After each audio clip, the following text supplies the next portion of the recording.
Salut la team, ici AM Idrissi, votre gars pour tout ce qui est décryptage du game. Aujourd'hui, on va parler d'un truc qui a fait le buzz et secoué la planète foot, la presse brésilienne après la défaite face au Maroc, et puis, cerise sur le gâteau, la finale Argentine-Maroc en Coupe du Monde, avec la victoire des Lions de l'Atlas carrément. On va regarder tout ça à la loupe et décrypter les réactions, les rumeurs qui ont fusé de partout. Accrochez-vous, ça va être lourd. Section 1.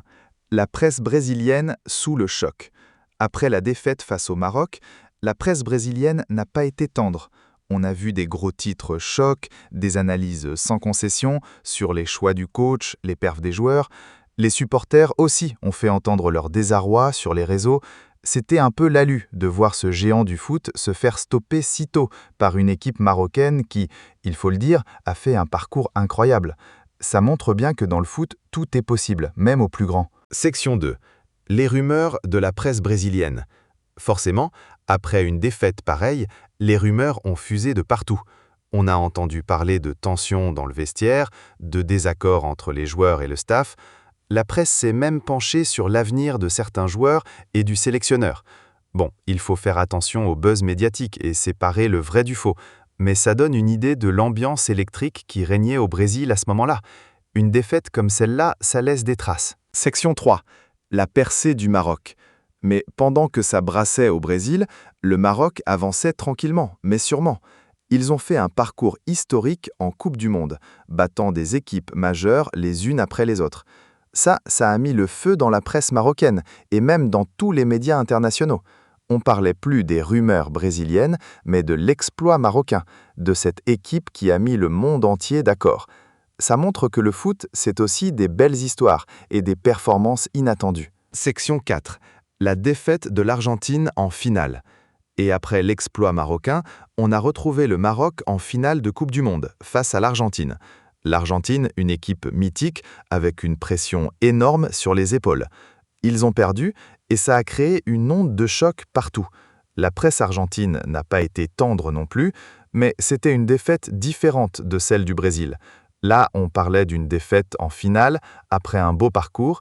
Ça met une autre dimension dans les analyses et les réactions. Section 5. Le triomphe du Maroc. Finalement, c'est le Maroc qui a remporté la Coupe du Monde. Un truc que personne n'aurait pu prédire il y a quelques semaines. La presse marocaine a explosé de joie, mais tous les médias du monde entier ont couvert cet événement historique. On a parlé de la magie du Maroc, de l'unité qu'ils ont montrée, de la fierté de tout un continent. Ça a complètement changé la donne par rapport aux rumeurs brésiliennes des semaines précédentes. Le foot, c'est aussi ça, la capacité de créer des grandes émotions et des surprises incroyables. Section 6. L'impact sur la presse mondiale. La victoire du Maroc a eu un impact énorme sur l'ensemble de la presse mondiale. On a beaucoup parlé de la réussite du football africain, de la représentation des équipes de ce continent dans les grandes compétitions. Ça a donné beaucoup d'espoir à d'autres équipes du Sud et ça a montré que tout est possible sur un terrain de foot. Les rumeurs brésiliennes ou les analyses de la presse argentine sont passées au second plan. C'est la victoire du Maroc qui a pris toute la place. Section 7. Les leçons de cette Coupe du Monde. Cette Coupe du Monde nous a appris pas mal de choses. Déjà, que le foot est un sport plein de surprises, où les pronostics peuvent s'envoler très vite. Ensuite, ça a montré que la détermination et l'esprit d'équipe peuvent mener très loin, peu importe les rumeurs ou les analyses des soi-disant experts.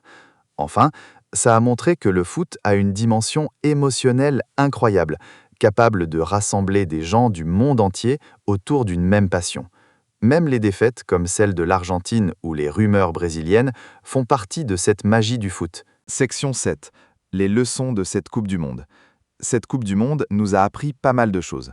Déjà, que le foot est un sport plein de surprises. Ensuite, Conclusion.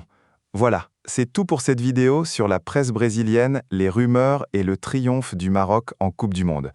J'espère que ça vous a plu et que vous avez appris des choses sur les coulisses de cet événement majeur du foot.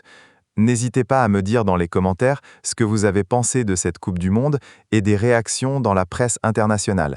C'est toujours intéressant d'avoir vos différents points de vue.